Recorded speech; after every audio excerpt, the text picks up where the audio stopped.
Hello everyone, I am Rahul Saini. Today I am here to give you a virtual workshop for storytelling. To begin with, I'm going to state my understanding and definition of a story, and which goes like this. A story is a coherent series of incidents which are related to each other, which interest people and make sense and deliver a meaning.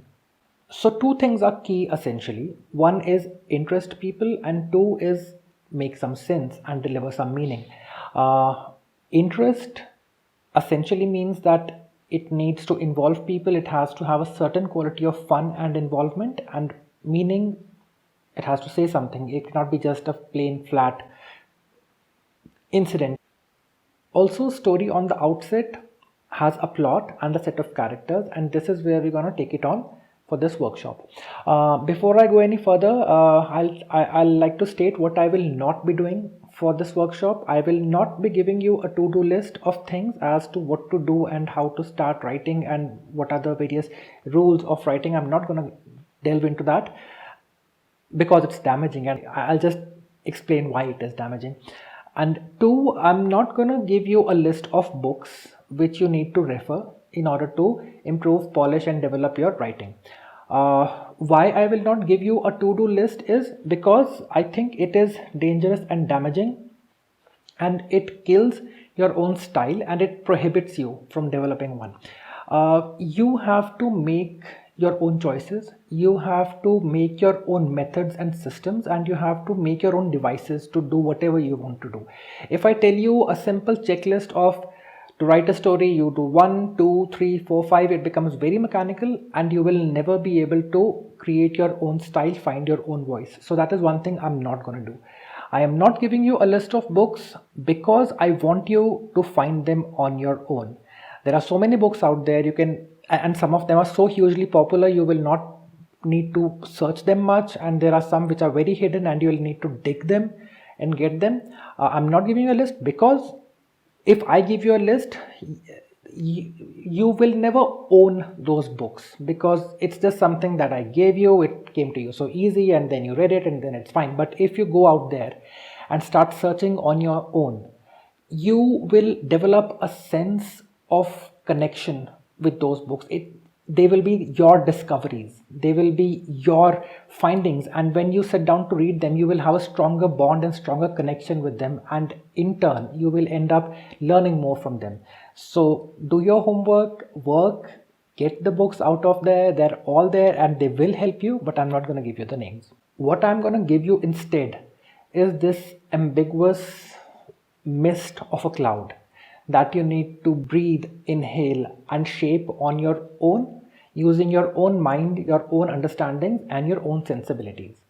Also, creative people can be categorized in so many different ways. One way of categorizing them that I find very appealing and I relate to a lot is the centrifugal and the centripetal kind of creative and artistic people. There are some people who derive their inspirations from the outside, so they will need to be around a lot of activity, around a lot of hustle bustle, around a lot of things that they need to get inspired from, and only then their mind will start working. And there's another set of people who need to go in seclusion, sit down in solitude, sit down peacefully, calm their minds, and then their mind will start giving them stories and ideas and all kinds of creative outputs. So before we go any further, it's very important for you to understand which category do you belong to, because if you understand that, only then you will be able to channelize and use your complete potential and give out the best you possibly can. Also, during this workshop, I will exemplify my ideas using some very common and simple examples so that all of you are aware of them and you understand what I'm trying to say. Now, coming back to the idea of stories and coming back to the idea that plot and character are two essential parts of a story, we can also say that there are certain stories which are plot driven and there are certain stories which are character driven. A very basic and simple example of a character driven story will be Jab We Met, in which we have Kareena Kapoor's character, and that is what keeps us hooked. After the first 5 minutes of the film, we know that what the film is all about. There's a guy, there's a girl, they're going to meet, there's going to be some problem, and they're going to come back together in the end. It's very clear. The tonality of the film, the environment, everything from the very beginning tells us that. But what keeps us hooked, why that film has such a huge rewatchable quality, is because of that one character of Geet. She is the life of the film. If you take that out, the film will fall flat. So this, according to me, is a very good example of a character driven story. Now coming to a plot driven story, we can take the example of Andhadhun, we can take the example of Tumbad. So these, if you look at these stories, you are so intrigued and involved in the plot, that what is happening, what will happen next, what will happen next, so that the characters are very well written, but they take a slight backseat and the plot comes in the forefront. A very good example of a mix of both a plot driven and a character driven approach is the Song of Ice and Fire series. I'm not talking about the show. The show was, as we all know, I don't want to talk about that, but the books, they are very strongly character driven and at the same time very strongly plot driven as well. So if you really want to understand and analyze these two ideas, these are your case studies to look at. A very common question which every aspiring author asks is that how do we start writing? What do we do in order to start writing? And a simple plain answer to that is sit down and start writing. Sit down and start typing. If you like longhand, open your notebook, take a pen or a pencil and just start writing. That's the only thing you need to do. There is nothing else. It's not that complicated. And why I say this is because if you are thinking that you want to write, there is somewhere in your subconscious that germ, that idea, that concept, that story has already been planted. That is pushing you to want to write. So all you need to do is sit down and start writing and it will come out. And if it's really not coming out, you just need to talk to yourself, need to understand your thoughts, need to question yourself that why do you think you should write? And you will get that story, you will get that idea, you will get that inspiration, you will get that motivation to write. So if you think you want to write, you have something going on in your mind, search that. Don't look for external sources. They tend to become very pretentious and they show in your writing. So if you want to write, it's inside you. Otherwise you would have never had the urge to write. There is something that you want to say and that's why you're thinking of writing. Find that something. Another very important thing to understand is the intention of the story that you're writing. Now every story will have a certain intention. There is a certain reason why you're writing this. There is a certain story that you're trying to tell. There is a certain atmosphere that you want to create there. Everything is within a particular world. Now any decision that you take, may it be the choice of characters, may it be the choice of the world that you are living in, may it be the choice of the city, everything at all, it pivots on this one aspect of the intention of the story. What are you trying to say? What are you basing the whole thing on? What is the impact that you want to give your reader? And then create everything around it. I have this habit of comparing all the different forms of art and finding parallels in the creative processes. And I trained as an architect and then I studied literature a few years back. And now I'm trying to figure out the connections between these two fields as well. And what I have kind of understood is that if we look at architecture and if we look at the most simplest and basic form of architecture, which is a shelter, it fails to serve its purpose if it does not make you feel protected. If you do not feel that you are under a shelter and you are being protected, it fails. If a shelter cannot give you a feeling and emotion of safety, of protection, it fails to perform. Similarly, when we look at stories, we will have a lot of information going on, we will have a lot of inputs being given to us. All of that is secondary, but the bottom line is, if a story does not evoke any kind of emotion in you, if it does not move you, if it does not make you feel what it is trying to make you feel, a story fails. So the purpose of a story is very important, and this is in tune with the idea of your intention of the story. And this is why I say that understanding the intention of your story is prime, it's very important.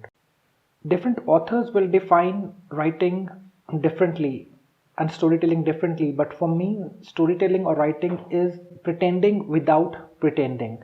Now that's contradictory as it may sound, but it really is not, because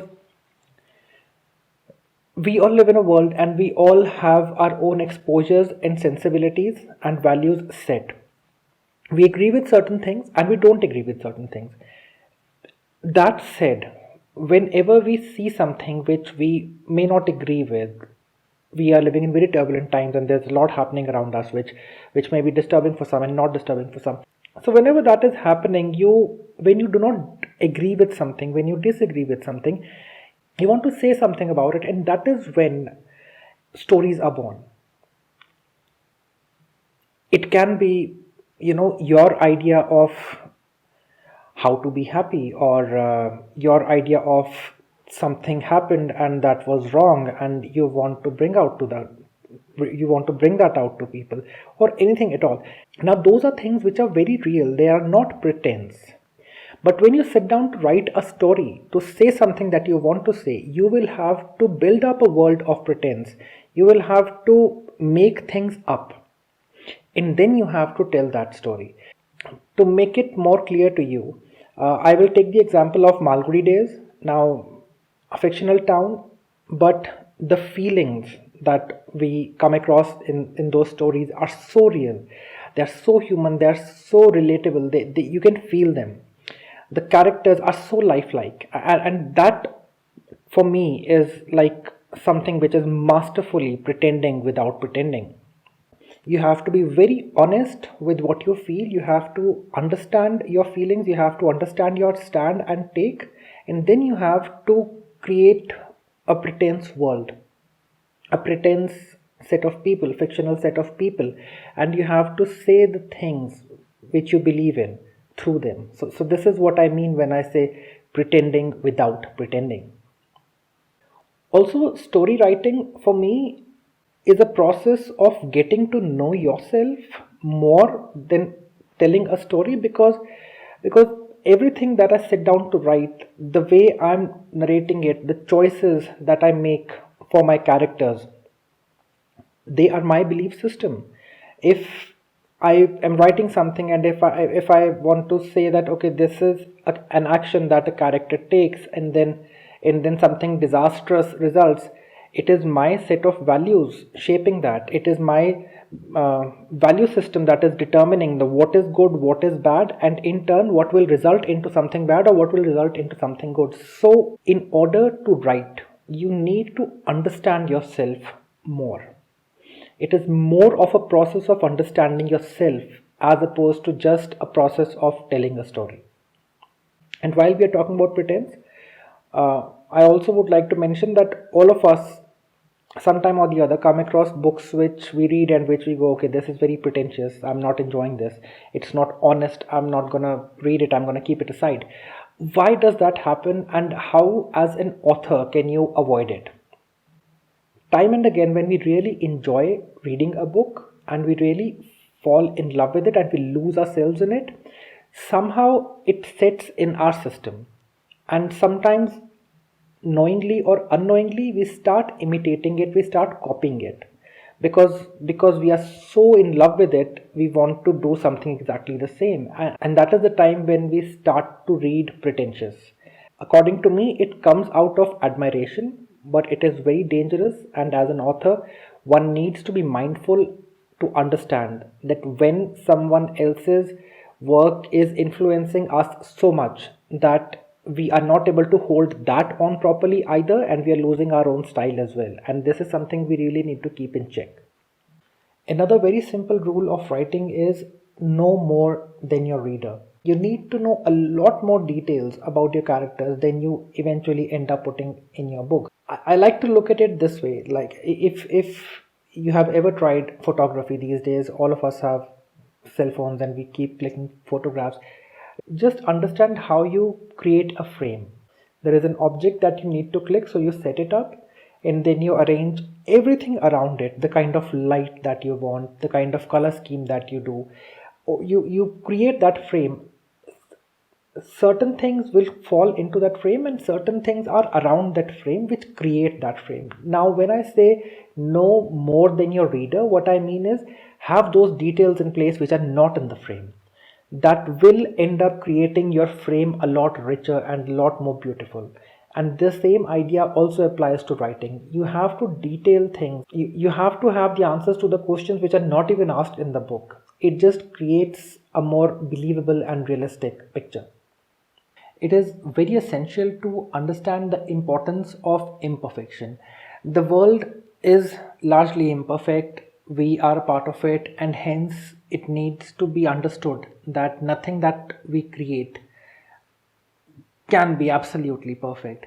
I'll give you a very simple example. I'm a person and my hair turned gray way before it was supposed to be, and this side of my beard grows thicker and richer than this side. Things are imperfect all around us, and we need to understand that, and this needs to reflect in our stories as well. Now, that said, uh, it doesn't mean that you just loosen up and you just detach from the idea of writing properly and writing well. That needs to be taken care as well. I once wrote a paper. I had made it too perfect and flawless and just best in every way that I possibly could ever think of. And when I took it to my editor, after reading it, I was told that it's too perfect and it's too flat, and hence it's very uninteresting and no one's going to like it. So I need to revise that. And that was the time when I understood the importance of imperfection, how imperfection can make things interesting and even beautiful from a lot of point of views. And that is why you need to understand the art of twisting and distorting things to the right extent to make them more attractive and interesting. And don't get me wrong, you can't just do it on your whims and fancies. You need to understand the rules and the methods first in order to do this. All said and done, but one must keep it in mind that you cannot go bonkers with the idea of imperfection with your writing, and you cannot say that I can do anything and this is imperfect and that's why it has to be interesting. Because if it becomes so imperfect, it loses its quality of credibility, and then you know how people in the publishing industry reacts to things like this. No one is going to take it seriously. It's not going to land anywhere. It's not going to reach anyone, and no one's going to take it seriously. So it's a very fine line. It's a very thin line to tread, and you really have to understand how to maintain this balance of perfection and imperfection and create your own style, create your own voice with that. I'll take the example of Picasso for that matter. So Picasso's early work, if you look at, or if you see how he studied art and his works from the art school that he attended, he had to go through still life, he had to go through real art, he did all of that, he made all the landscapes and everything, and then after understanding all of that, then he started to break the rules, and then he started to create his own style. Now if you need to do that, it has to be a process. You need to know the rules, and then only you can start breaking them and creating your own rules. Reading is the most essential exercise for any author, any writer. And by reading, I just don't mean the simple process or the simple activity of just sitting down with a book and reading the text. By reading, what I mean is understanding and interpreting it for yourself. Now, I'll just show you. This is by all means my favorite book. It's Shadow of the Wind, and this is how I read it. I go through it, and there are lines, and then I'll make notes, and then whenever I sit down to read, I would sit down with a marker, with tags, with a pen, and with post-its. I have a habit of writing things down on them and marking them, and so that I can revisit them whenever I need to, and this kind of reading is essential for every author. All said, reading is your staple, reading is your food, but you also need to be mindful that you need to expose yourself to all the other forms of art as well, because as a writer, the most important thing you need to learn is how to trigger your emotional responses. And you'll see that when you unlock this idea of controlling your own emotional responses, you can implement into your writing, and then you'll see your writing will take such a huge leap that you will yourself be amazed. It's very important to expose yourself to art, to music, to paintings, to sculptures, to photographs, to movies, to anything at all that makes you emotional, and to shake you up. I was listening to Neil Gaiman's lecture the other day, and he said that Lou Reed was a huge influence for his writing because each of his songs was essentially a story. It had a beginning, it had an end, and it somehow told one little story. And that kind of storytelling, he said, has actually shaped the kind of writing that he does. There has to be a certain amount of fearlessness an author must possess in order to have effective and honest writing. And you cannot be worried about the kind of opinions people will form about you after they read what you have written, and what they'll start thinking and how they'll start treating you. I tell you one thing, after getting Love to Hurt You published, there actually are people who have stopped talking to me. They look at me, and when they see me approaching, they would turn their heads around and they'll start looking the other way, and then they'll just squeeze by and not even greet me or anything, because they're so shocked to read what I have written. But I had to say what I said, because we're living in a time which has become so negative, and we don't even understand how all the negativity is impacting our minds, and that's what I tried to say in the book. So if people find that strange and awkward, it doesn't really matter to me, because I had to say that, and I had to make them understand that what is happening and what are we going through these days. So on this note, I would end this workshop, and I'll repeat once again, it's all inside you. Learn to listen to your thoughts. It'll tell you what to write. Thank you so much for watching this video. I hope it was useful to you. If you have any questions, feel free to get in touch. Stay home, guys. Stay healthy. Cheers.